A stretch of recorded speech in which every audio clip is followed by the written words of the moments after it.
اسرع واسهل اكلة ممكن تعملوها، بتنفعنا في كل الاوقات، خصوصا الوقت اللي احنا مستعجلين فيه. كمان لو مسافرين بقى او رايحين رحلة تقدروا تاخدوها معاكم. الطبق ده كان فيه مية بصل، حطيت بقى فيه البانيه، كمان عليه علبة زبادي، شوية من الخل والتوابل، وكمان معلقة من الصلصة الجاهزة ومعلقة زيت كبيرة.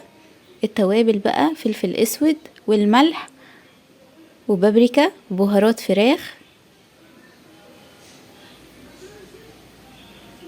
التتبيلة دي بتخلي طعم البانيه تحفة.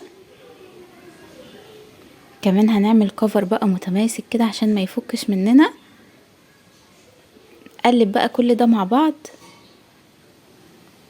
خلي البانيه كده يتشرب بالخلطة الجميلة اللي احنا عاملينها دي. الخلطة دي بجد رهيبة، بتخلي طعم البانيه فظيع. تقدري بقى تسيبي البانيه ساعتين كده في التتبيلة دي، وتقدري برضو لو مستعجلة تشتغلي بيه على طول تعملي له الكفر.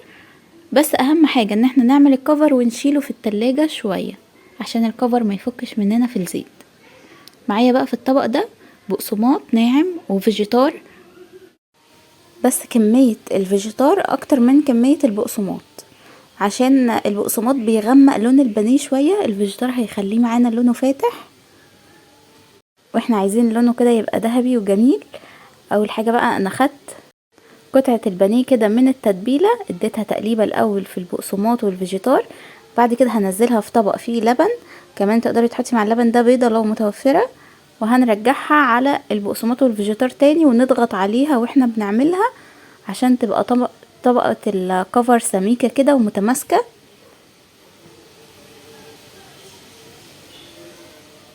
وهنشيله بقى في التلاجة ساعة كده بالكفر بتاع البقسماط، وهحمر منه شوية اوريهولكم لان انا كنت واخداه معايا في رحلة. هينفعك بقى جدا في اي سفرية، تقدري تعملي الكمية اللي انت عايزاها وتشيليها في الفريزر. خلصنا بقى كل الكمية، وزيت اول ما يسخن هنزل عليه كده بقطع البانيه، ومش هقلب فيه خالص لحد ما ياخد لون ذهبي كده من تحت، بعد كده اقلبه على الوش التاني ياخد لون.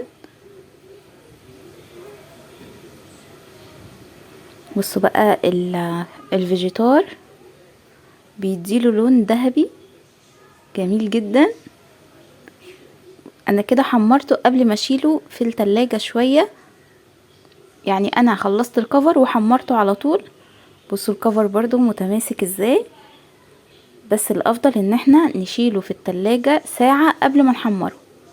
تمام، هتلاقي الطبقة متماسكة معاكم جدا، بجد تحفة.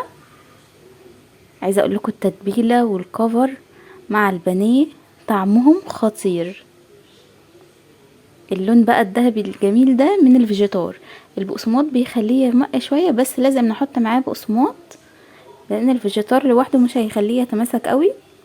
جربوا بقى الوصفة دي.